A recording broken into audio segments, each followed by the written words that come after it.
Should be okay. I hope. I think it has to do with the live, some recording.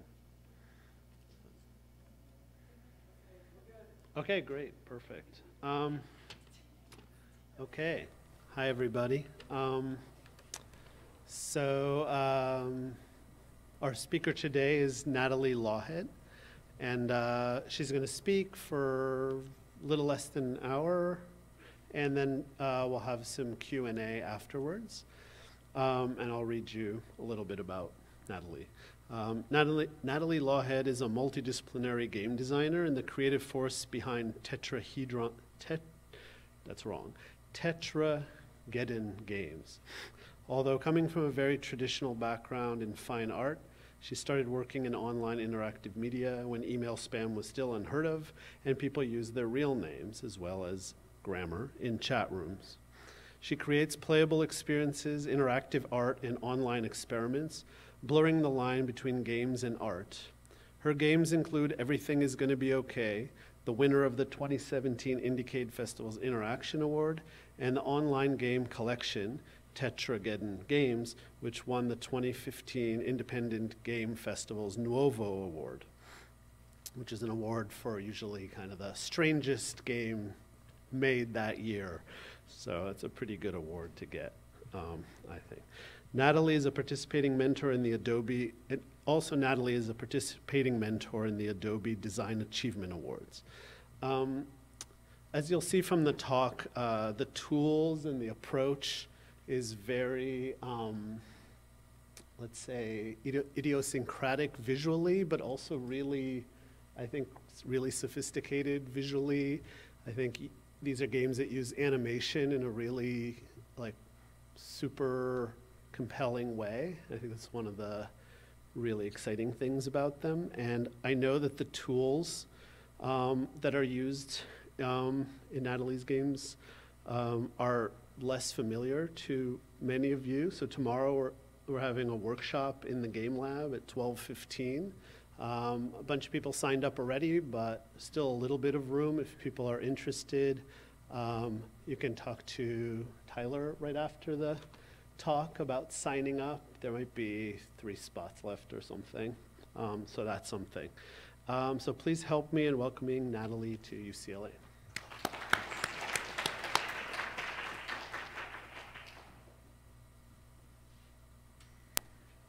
Hi, so I can skip my intro because that was a pretty good intro. And I will be reading most of this because I have very bad speech dyslexia, and this is how I present my thoughts, so thank you for coming to my talk. My work has always dealt with the experimental nature of computers and how we interact with them and how you can form meaningful messages through these interactions. I don't exactly consider what I do as games, but that's the label people have used to describe it. As a side note, it helps not to classify your work as game when you make this type of experimental work because it encourages you to think outside the box instead of viewing what you're building through that lens. It can be exciting and a lot of fun. A lot of this falls under the label of alt game or art game, and if you're not familiar with it, these are wonderful sites that curate this sort of work. There's lots of inspiration there, and this is also where I prefer to put my games. There's really a lot of good stuff there, so you should check it out if you don't know about it. My latest large project is called Everything Is Going to Be Okay. It's an interactive zine that's somewhat reminiscent of early freeware meets haunted educational software meets a collection of comedic vignettes.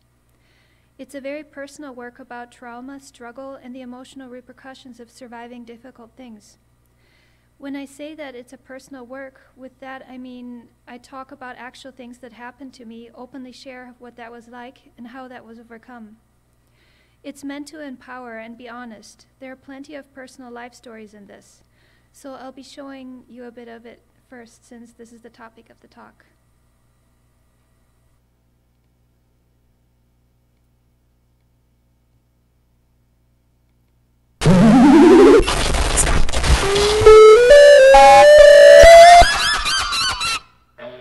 Sorry, is that too loud, or is that okay? Okay. So each icon is a different vignette. The majority of them are kind of like a dark comedy cartoons. And everything is voice acted and animated like a cartoon too. There are a lot of different characters and context to explore. Nothing repeats.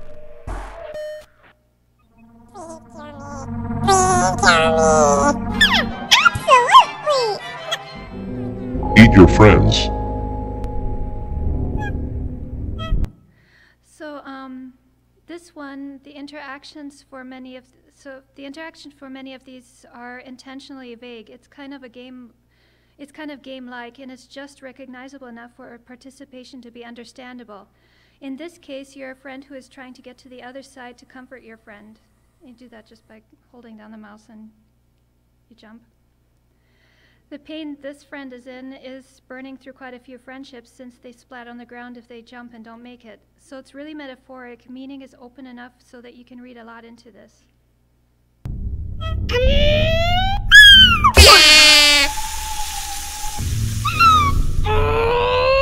will pick you up! Such good friends, yes.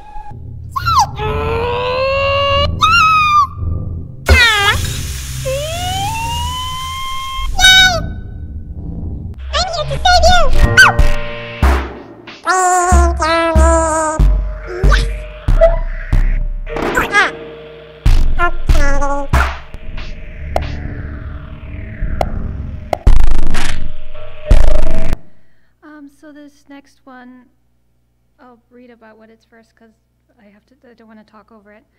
The interaction in every page is very different. Rules don't often repeat in terms of how you interact or play. You often have to figure out how to play just by paying attention, which I think makes things a lot more interesting in experimental games. The attentiveness you expect of a player to figure things out works really well in personal work because you're essentially asking them to be a good listener.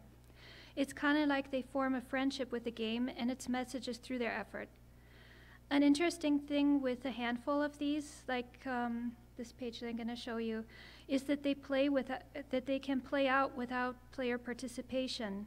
You interacting with them just gives the optimal outcome sometimes. It can be very meaningful to kind of invalidate the purpose of the player, like their own participation is brought into question.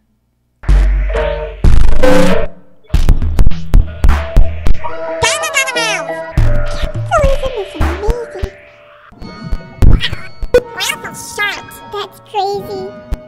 It's too hard to stop. That is enlightening. I can't focus anymore. That excites me. Being so rude is against our socialization rules. You're going to burn yourself out. Hey, watch your step, you almost stomped on me. Wow, don't eat the animals. I appreciate that. Good job. Wow, what a world. I'm so sorry. So much hot food is bad for you.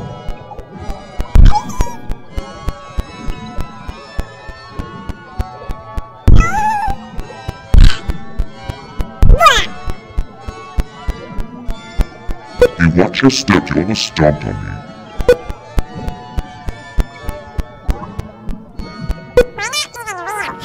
You're doing this for us all.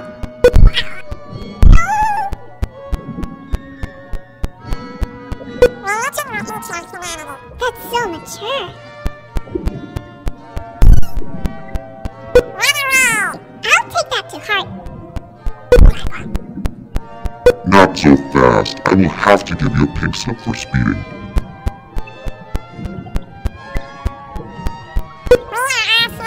I sincerely appreciate that. Thanks for spreading awareness. Don't pay your taxes. Incredible.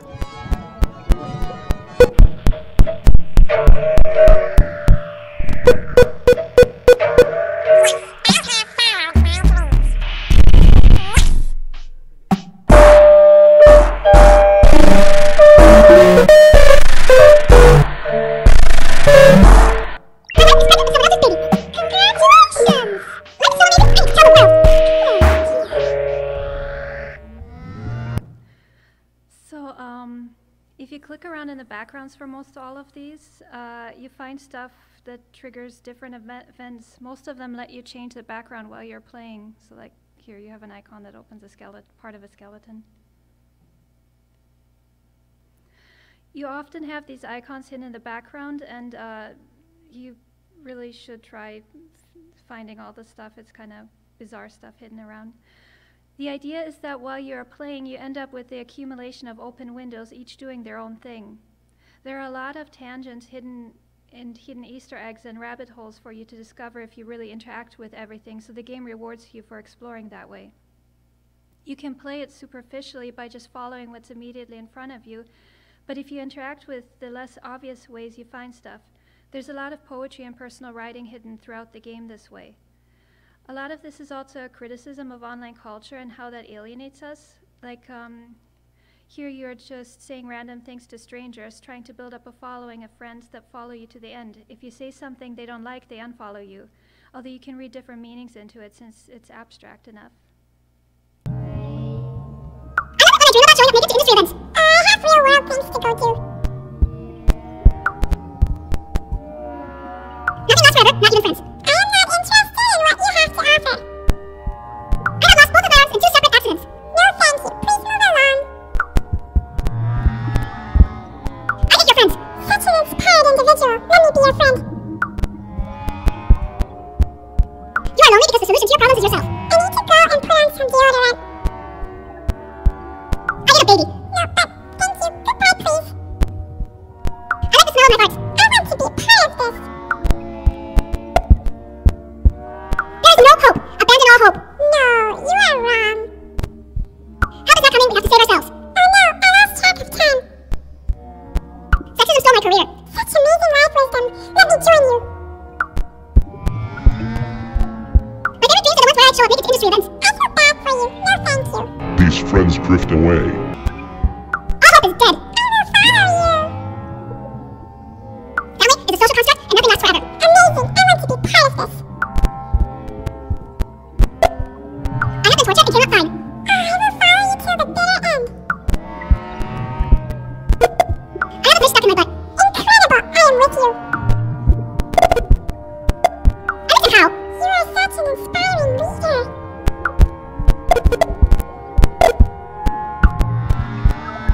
I have reached the end, and now it is time for me to fly. Yay! Have a safe journey!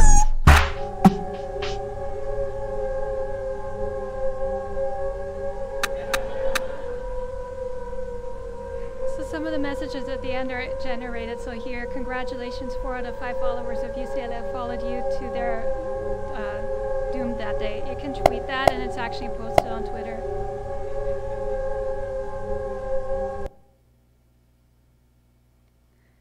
So 3.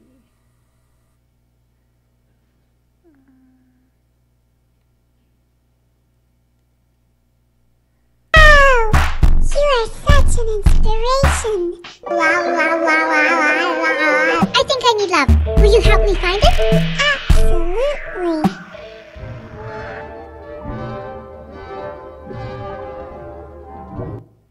So the structure of many of these is like an interactive cartoon. So you have a scene play out, then it waits for your interaction, and then it continues to play out. I think when you have something that's very involving, especially with how different it is and requires a lot of attention, it's good to pace that out and give them breaks where they don't have to do much. Kind of allow players to go in and out of cruise control when they interact. It keeps their attention and keeps things new and interesting without being very overbearing. When you're doing work that is very different, you're basically inventing a new language for how to interact with something and teaching that to the player. Even for work like this that looks random and unstructured, there's a lot of pattern for how it asks someone to interact with it so that it keeps people's attention without overwhelming them too much. The fact that a lot of this comes off as comedy with cute cartoon characters makes it disarming, so they are more open to interacting with it in unusual ways.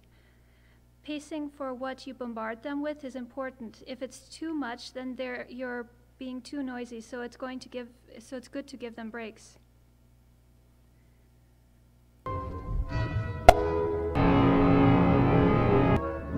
Yum, yum, yum, yum, yum, yum, yum, yum, yum.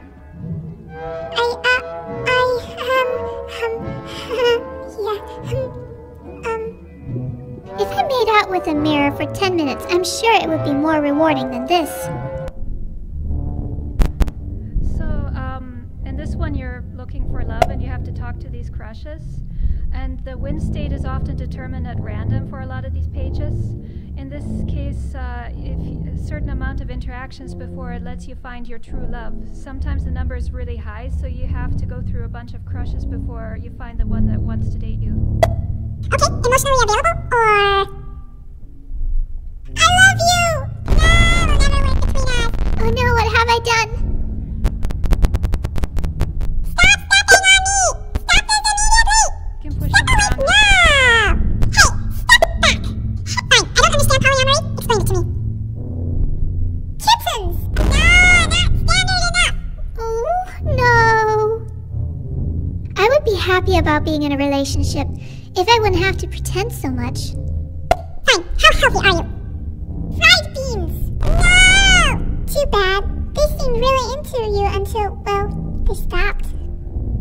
Okay, can you afford rent? Fried beans! No! Away with you. I'm sorry that didn't work out for you. No! Stop! Alright, where do you see yourself in 2 years? Cake! Yay!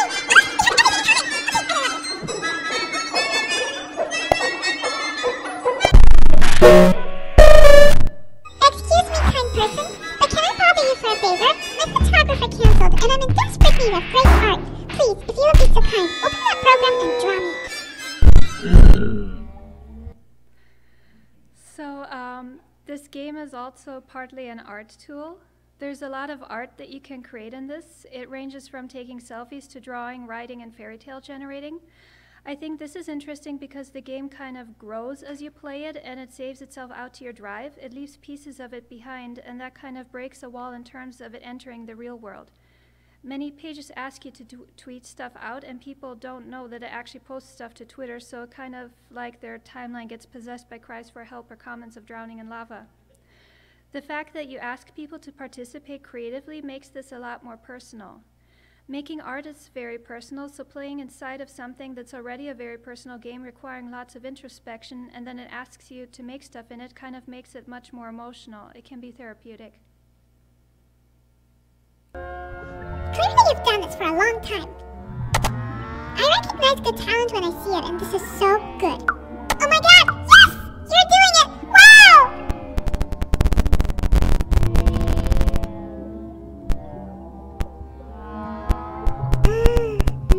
Interesting. That's fascinating. Whoa!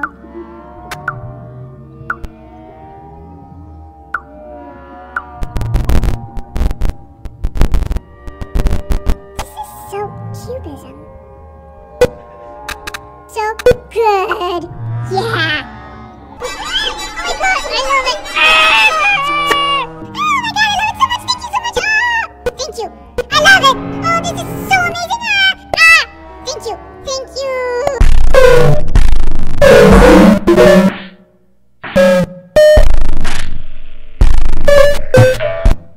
It looks like we're going to die at the end of this fall. Life is so exciting. Yay! Ah! So in this one, you collide with a word processor and are falling with two characters and write as you fall. They interject stuff while you write, so it's kind of a collaborative effort. So every punctuation, there is a likelihood of them saying something.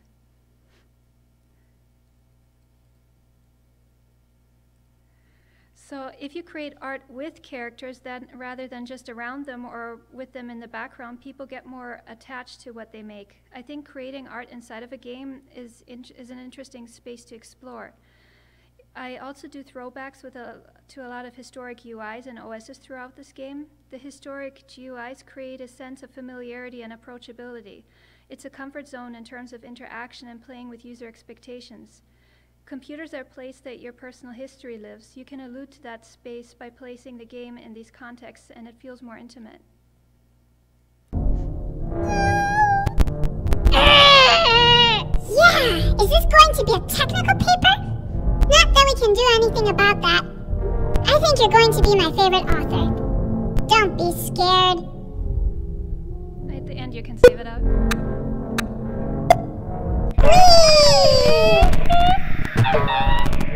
Ah, such characters.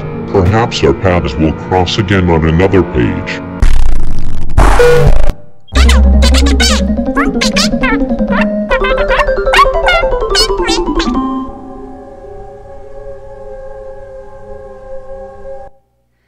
So, like I mentioned about creating art with characters, there are a few where you can make music. In this case, it gives you a range of noises you can have the main character make, and the others are really excited about whatever you put together.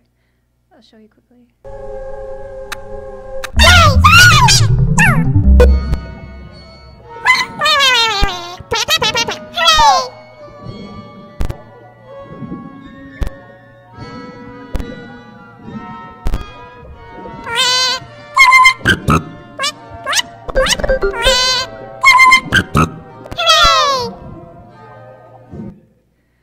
So it will save this out as a WAV file, so you can keep that right here. What's interesting about all this is that it leaves a small memory of the game, as well as giving you the feeling that you made something with friends. People often find whatever files on their drive after a long time and remember the game.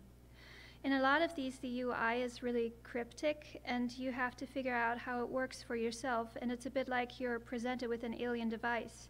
Curiosity is a wonderful thing to invite, especially if you mix that with game meets UI work. I want to share things, but I have a hard time articulating them when I'm attached to this brain. The void things here. But you cannot. So like there's some cases where you can remove the mouth of them and the mouth says stuff. What happens when the void ends?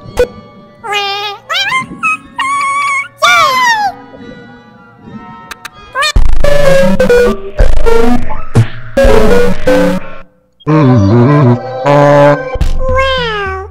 that was so heartfelt.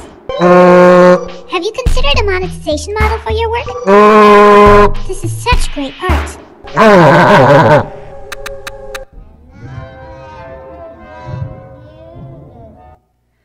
So this one also lets you make music, but there's more of a message tied into this one.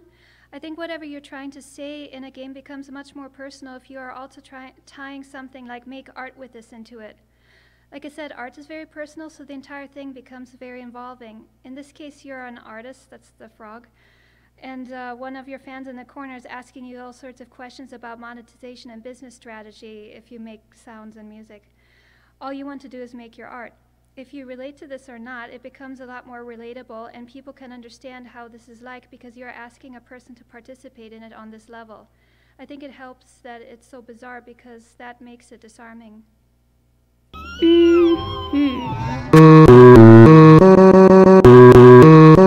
can spot your aesthetic a mile away. Such a unique sound. Or whatever you do, you can also save that. I love them.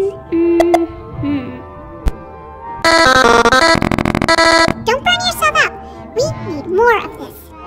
How much harder do I have to work, Void? And how much more work do I have to create until I'm seen as a person? Yes, good. Does art matter if the artist doesn't matter? Does my art Very matter? different. Does anything matter? It's so much work mattering to people. I don't think I can keep it up. So you can keep these artists as open as you can.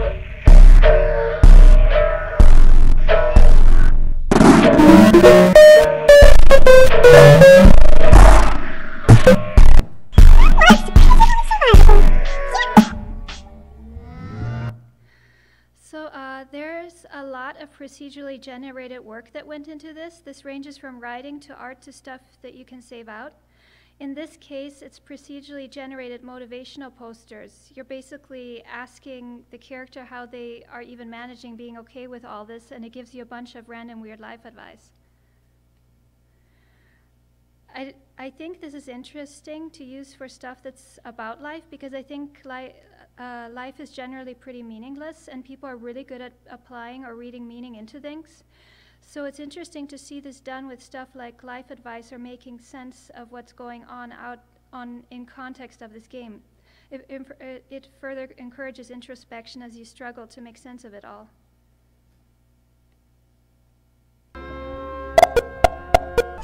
Okay.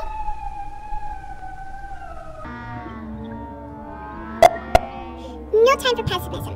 An intense amount of joy is expressed. Okay.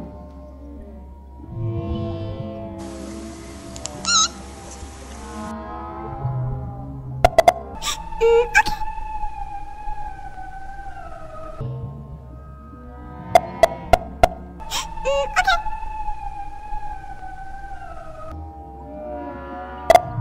I have no problem with this. An intense amount of joy is expressed.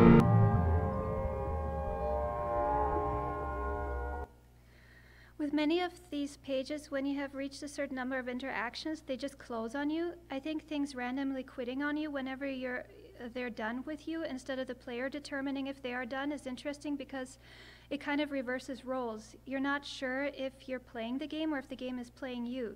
Something automatically closing on you also kind of leaves you with a feeling of emptiness. It feels like it crashed. So working with that emotional range can make this fairly memorable.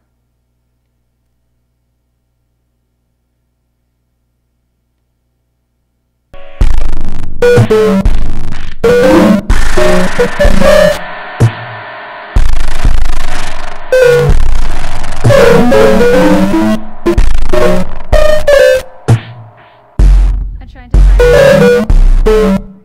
Fire. The world is burning. I like to watch. In quite a few of these, the only condition there is to lose. You can't really win, but you are rewarded for how long you survive. I think this is impactful if you move away from our normal idea of a game punishing you for losing and that being the inevitable and winning being the inevitable outcome. What other mindsets can you cultivate? How would a game be if we move away from our traditional reward structures? Can you teach people to be okay with losing and seeing the value in that? Can people be okay with failure and even enjoy it?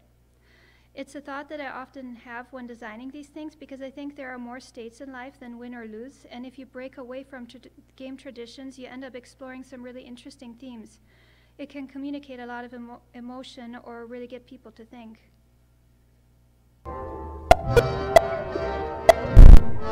This tolerable bad thing is tolerable. Look at this bad thing. This bad thing has negative impacts on you. No, that's so bad. Oops, you paid attention to this bad thing.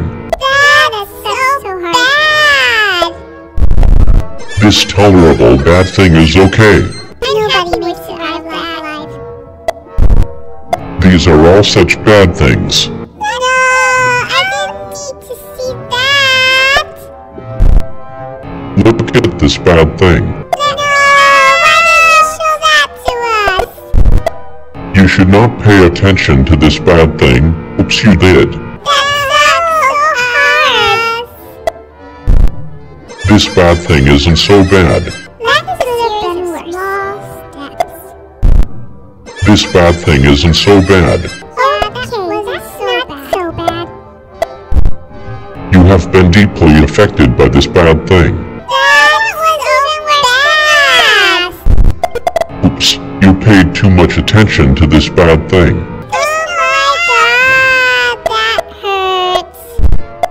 This bad thing is so bad. This is a tolerable bad thing. Look at this bad thing. So yeah, like you survive a certain amount and that's your score.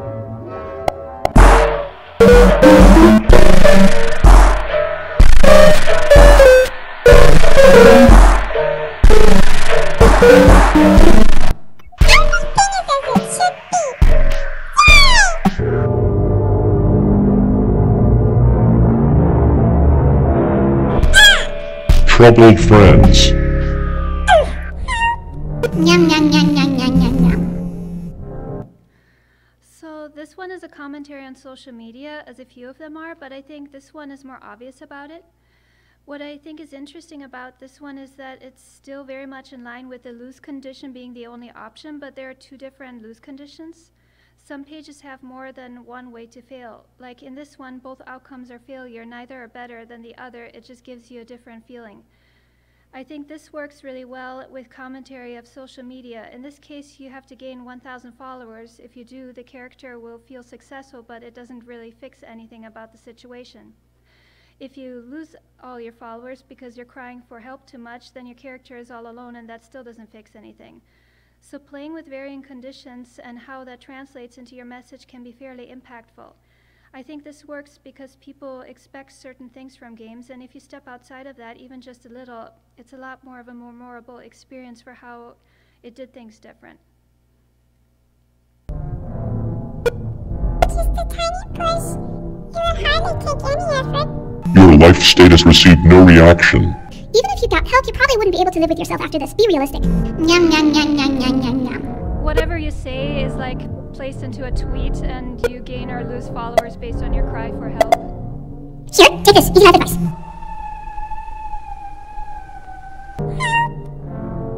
And if you seek more life advice, then you have a higher likelihood of getting more followers. I'm not even asking for that much. Maybe there are people out there who care about you. It's going to be a long life, so pace yourself. This hurts a lot. It's pretty bad. Your life status received no reaction. You actually have it pretty good. Be thankful and stay optimistic. Boom, boom, boom, boom, boom. I won't cry. I really want to cry. Help! Your life status received no reaction. Oh boy, if you cry about this, people assume you're making hardships up just to get attention and free help, so be careful. Just a tiny little help makes such a big difference. You may be able to make enough friends to get you through this. Yeah, it's gonna be a long life for you. Nom, nom, nom, nom, nom, nom, nom. So this one goes on for a while, but you can either lose or get them, and it'll be yay or sad, and if you lose them all, you can start again, and at the end it gives you a social media simulator that plays in the corner here, but it goes on for too long, so I'll just skip it.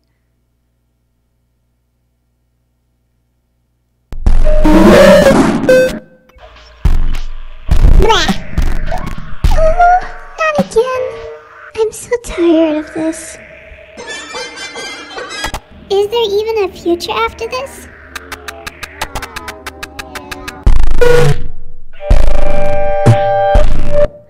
So in many of these, like I just opened, there's a lot of poetry hidden throughout.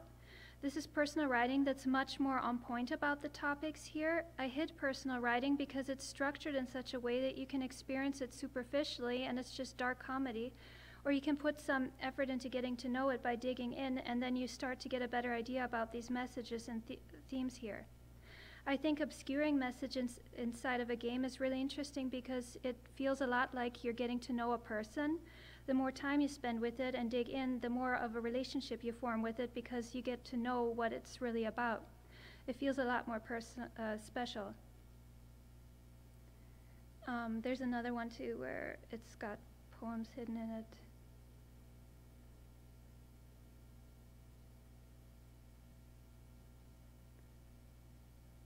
Yeah, here. All your friends have left you. The design complete. But will it work?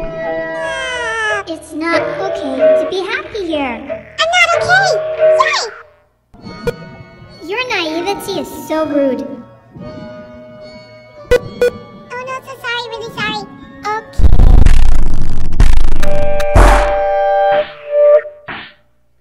Yeah, so as you can, yeah, that's about it. And there's lots to it. I'm told you can spend up to 3 hours in it. That's the general playtime people have reported. You can get this on itch for free and check it out on your own.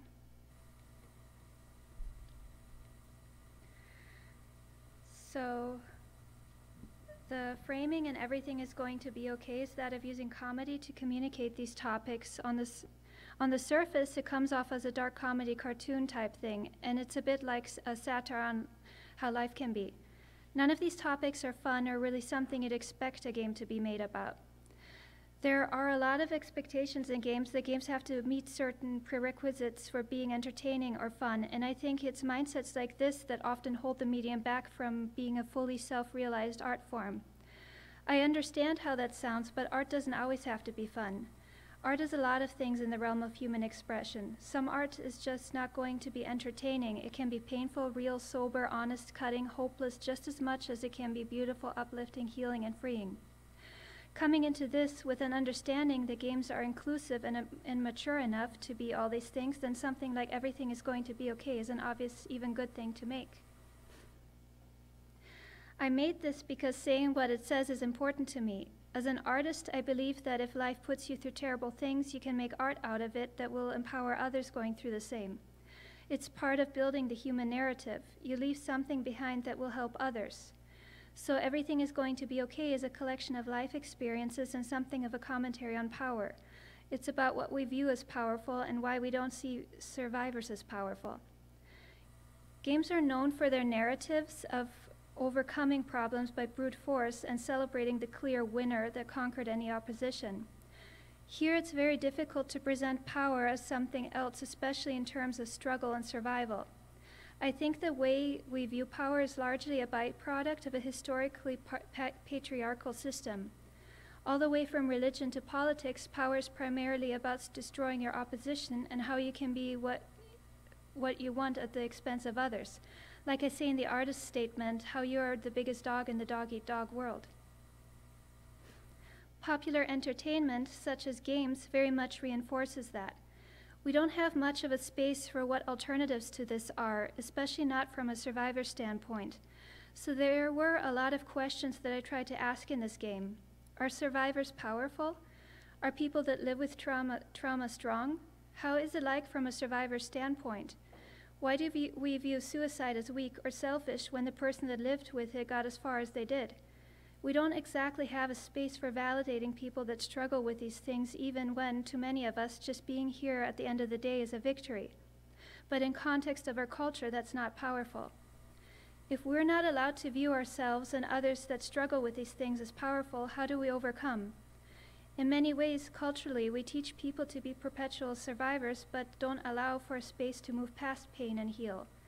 A lot of this is for how we view strength. I think this is a very impactful space to explore in games because you can work with people's expectations of winning.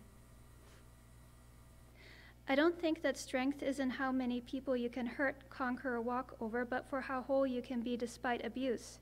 For your ability, your own tenacity, persistence, and ability to exist despite what life puts you through. How long you can live with what happened, how strong you are for just being here.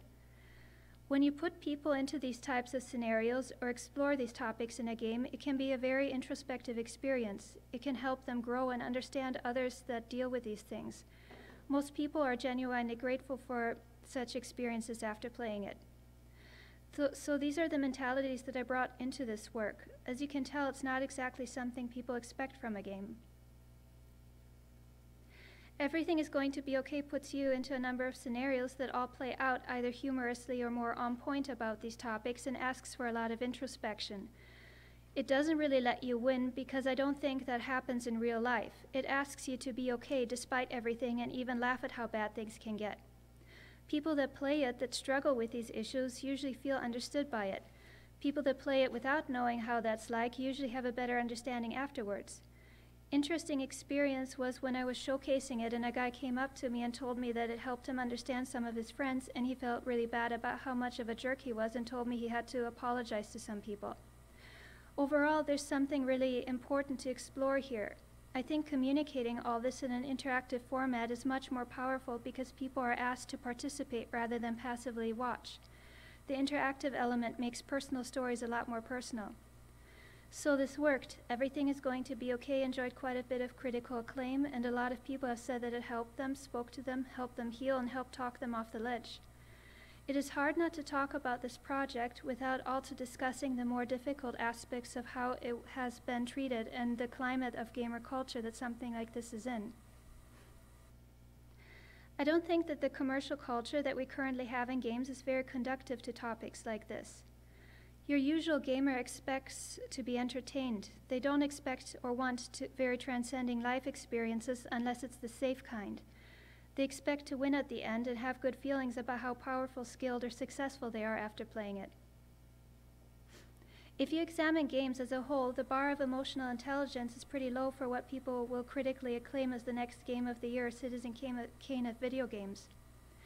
I really don't think something like God of War deserves the championing it gets for being a deeply moving experience, especially not when examining the misogynistic context and history it has, as compared to a queer game or games made by people of color about their experiences, games about women's experiences and struggles, and so on. Ones that really take on honest, deeply moving life topics. Our preference and what we are willing to acclaim still very much leans in the commercial direction of preferring mainstream narratives like those about powerful white men. This isn't very conducive to safely discuss other messages made by other people who make games not geared towards the standard white guy gamer. Personal work like this that talks about these things has also consistently drawn in a lot of hostility for me. We really need to start having discussions of this type of abuse. Toxic gamer culture is a big problem, and it is especially so for work like this that is made by women or other marginalized groups whose existence this culture has a problem with. In many ways, we taught them to hate us. Now we have to teach them to tolerate us. I say this because it's really hard to look past the male archetypes that video games are known for championing and not see an abusive alpha male figure that enjoys unrequited love and justification for basically beating everyone around him into submission. It hasn't been a healthy standard to set for what strength and power are. Traditional masculinity is very alienating. People that don't fit this mold and share other types of stories will get attacked by toxic fan bases. It's such a common problem by now. We all agree on the fact that games are art. It's almost an old and tired thing to say, but it's really important to recognize that not everyone's art is welcome here or is given a safe space here. Not the same way as art or stories made by men. Something like Everything Is Going to Be Okay is a work that is very personal. I realize that putting something like this out there as a published work will always invite criticism or harshness, but this is not comparable to how much this happens in games. It is really difficult to have open discussions about things like depression or suicide without the judgment or assumptions that come with it. I think it's important to examine how this works. If someone like me makes a game discussing the repercussions of sexual assault or struggle, then that automatically pitches the author as weak and someone to eliminate from the herd in context of the toxic culture here. It's already clear for how we culturally treat people that struggle with these things, but it's even more pronounced in games. Fallout for making this has been really hard for a lot of reasons. If it wasn't internet hate, then it was gross emails, then it was people that use this as an invitation to get creepy or make assumptions about the author. This is not easy to navigate, and I think it's really important to make the point that we have to be careful when encouraging people to make such personal work. I see students coming in thinking that making games about sensitive topics or bearing their heart and soul in the form of personal experiences is a great idea. But nobody is warning them about what might happen if it rubs gamers the wrong way. People can get hurt if they are not prepared, and we should prepare them. I think it's easier to share these types of messages in other formats. We're not going to be this likely to extend that treatment to musicians, for example. There's plenty of sad, depressing, or heartfelt music. There are not enough sad, depressing, or heartfelt games to normalize these messages. Games are a difficult space to have these discussions in. When we encourage people to approach games as a safe form of creative expression in which you can talk about difficult topics in, we also need to encourage awareness of the culture that this is still in. The emotional burnout from dealing with harassment that was drawn in because of making something like this can be hard. For anyone that is not a straight-up white guy and is basically on the margins, the risk of making something like this can be harmful. I think it's important to admit the cultural shortcomings surrounding games that aren't made by or for the general male audience. Men are safe in games. We can save a lot of people from getting hurt when they talk about these experiences in their work. There are a lot of things that you can do to mitigate this, especially in how you design a work like this. For example, reveal personal things as someone gets deeper into the game so people who are serious about interacting with it will get these messages. But at the end of the day, if gamers don't like the fact that you exist here or are saying what you're saying, there isn't much that you can do. We really need to start questioning what we are promoting. What are we normalizing in these games? What are we making? Are we making this because that's just our normalized view of a powerful person, a narrative, or maybe there are other ways of making entertainment that isn't going to alienate the stories of others?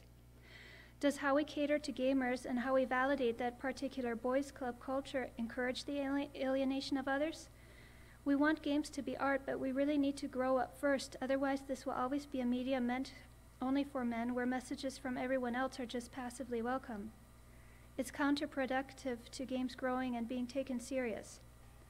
So we really should prepare people who might make something different and are on the margins. Things that can happen are stalking, because people feel like the fact that you are sharing personal things is an invitation. Harassment, because people feel like it's different, it should get picked off. Stigmatizing, and personal attacks. You really need to understand that if you put yourself out there in a game, the cultural climate that it is in makes you fair game to a lot of the toxic gamer groups.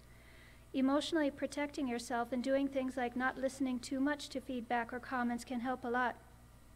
Before you share something like this, it's a good idea to set up a positive environment for yourself where you can feel emotionally supported or shielded.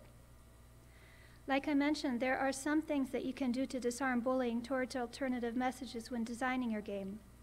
Things like aesthetics send a message. I found it important to visually set my own work apart by being outgoing about how different it is. Unusual visual styles can help a lot in disarming people and encouraging them to be open-minded. It can help to pace out personal messages so that people who are serious about engaging with it will find it, but toxic players who might be abusive will not be given access to it past superficial engagement. If you start pouring out your heart and soul from the get-go, then people that want to hurt you will have easy access to that ammunition. If they have to work for it, they are more likely to value what you have to say. I say access to ammunition because people that have read some of the personal writing I shared in this work have catered their attacks around that, and this can get difficult. It also helps to call it something else but a game. Gamers are very rigid in terms of what a game is and what they expect from one. If you create something that is very different and it ends up on the more commercial gamer circles, it can draw in hate because of how unlike a game it is. If you give it another definition, people like that will be less likely to come after you. None of this is easy in the event that it happens, but it helps to be aware of that so you can form design decisions around that. On the positive side, this sort of thing used to be a lot harder. I had an older project that was also very personal. It enjoyed quite a cult following. I stopped working on it in 2005, and the blowback to that one was much worse in terms of online harassment. I think the way that we have reacted to online hate movements and pushed back against that with awareness of what harassment is and educating people on how important diversity is has made a difference in the long run. It was a lot harder to make stuff like this 10 years ago. This sort of change is a slow process, but it is changing. At the end of the day, it's good to ask yourself if it's really okay to give in to this type of opposition. Heartfelt messages from women, people of color, queer people, all belong in games, and the presence of these stories makes games more meaningful. This is work that we really need to promote so much more. This is why fighting for things like this are important. If you have the stomach for it, it should get done. This work pushes the medium forward and normalizes alternative messages. I think that this is the point that we are at now. We need to normalize this type of work, and games really need these stories. Thank you.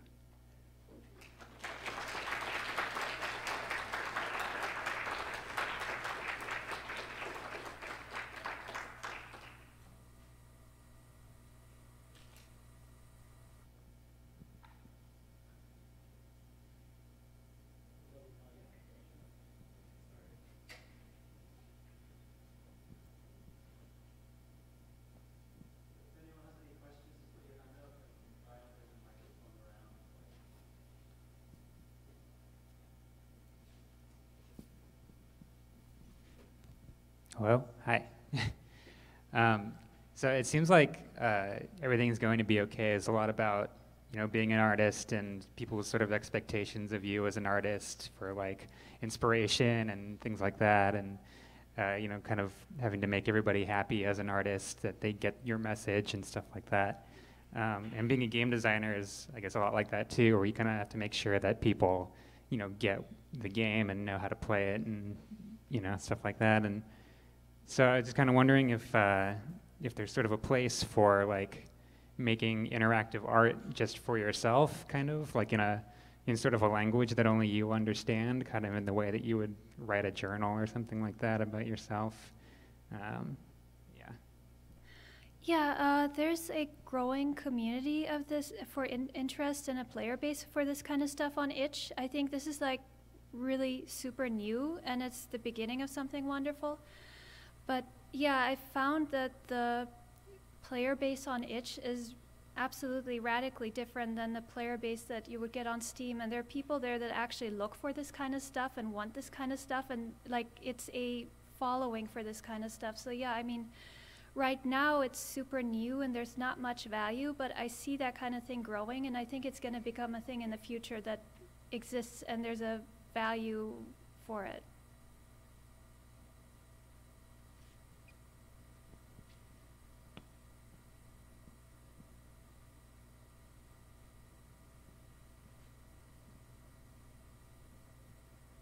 Thanks so much for sharing the game and your thoughts.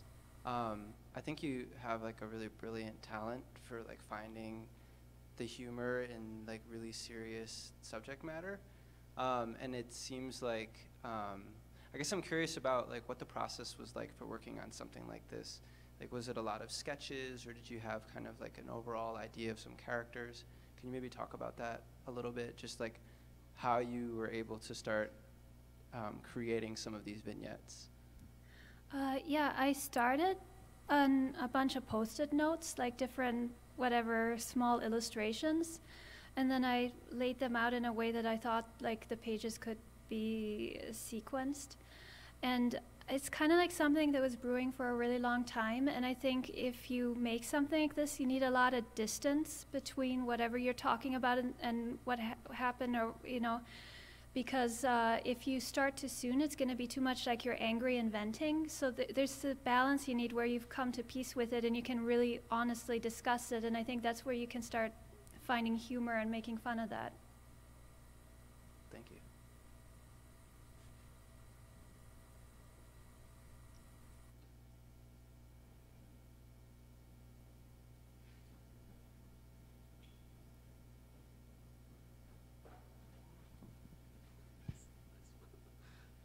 Yeah, thanks very much. It was great to see and to hear you talk.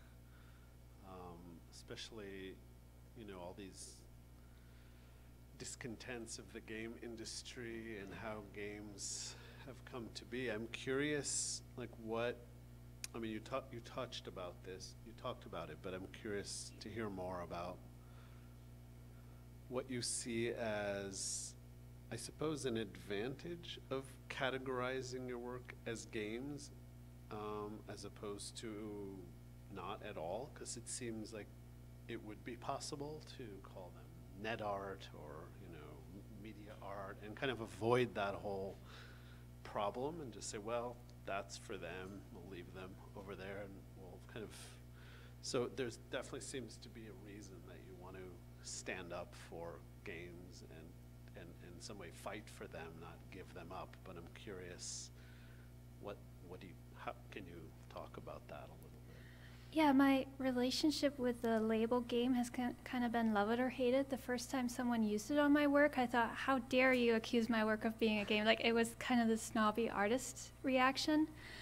But eventually, as I think games became more of an inclusive label and I saw other people's work, I saw the value of that. And I think it's the work from a lot of other developers and creators that give me the courage to stick with the label. And I think there, you know, it's too late to take it back. It's too late to not call something like this game, so you might as well. But I think it's definitely other people that have given me the courage to stick with it, because otherwise I'd be, no, it's not a game. What are you talking about? Yeah, and I think it's also a way of validating your own existence here, because I mean, it seems ridiculous that, I don't know, your everyday classic shooter or really just anything standard from the 90s should be called a game, but all this other wonderful work is just not allowed to be called that. It seems ridiculous, you know, and I think it's work like this that gives games value, so yeah. You're fighting for the space. Yeah. Yeah, I think that's important.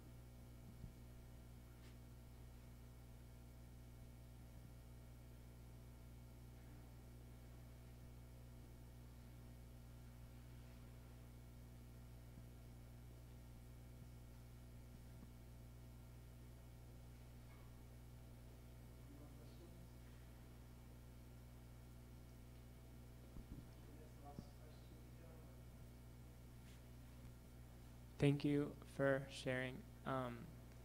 I guess I'm just curious about your process with sound and like how you move from story and characters to like the sound design, because I was like really blown away by both effects and like all the voices that you created, and I'm just wondering like how you sketched out sort of like moving from these characters and like this network of ideas and relationships to like actual voices, and like what that process looked like.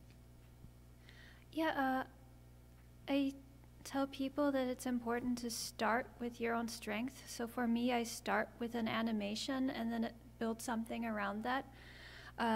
Sound, I do some sound at the beginning that is like a general structure for how I want the whole thing to feel. That's like the main audio feeling.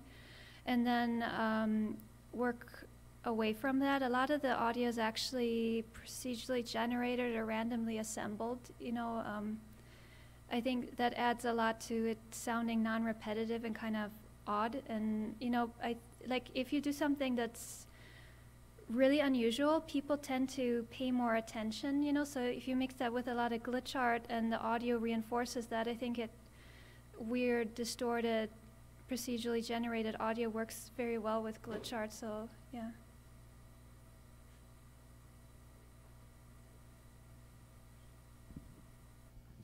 I'm curious to hear a little bit about other work that inspires you, maybe outside games and in games. Curious. Yeah, there was a point in web history where websites were talked about as a new emergent art form, and those were mainly, you know, Flash sites. I mean, now it's kind of like the F word. You're not even supposed to use it online, but it used to be, it was really remarkable, impactful, influential work. And I think a lot of that stuck with me because the model there was you invent new ways of interacting with something. You don't ever repeat what someone else did if you really, you know. So I think that stuck with me for a long time, and then that work was basically lost forever. And eventually I found indie games again, and some of the stuff here reminds me a lot of that. Like Oikospiel's a good example, or Norwood Sweet, I guess, is one that comes to mind because I just talked earlier about it. Itch has a lot of amazing stuff. You know, it's really hard to point at one creator and say that person is, you know, like Strange Think on Itch. I forget the full name, but there's a lot of procedurally generated spaces. I don't know, stuff like that. Like, people don't see a lot of value in it, but it's really remarkable and it's really different and really interesting. And I think overall that kind of work influences mainstream games too now. But yeah, I draw a lot of inspiration from Itch now.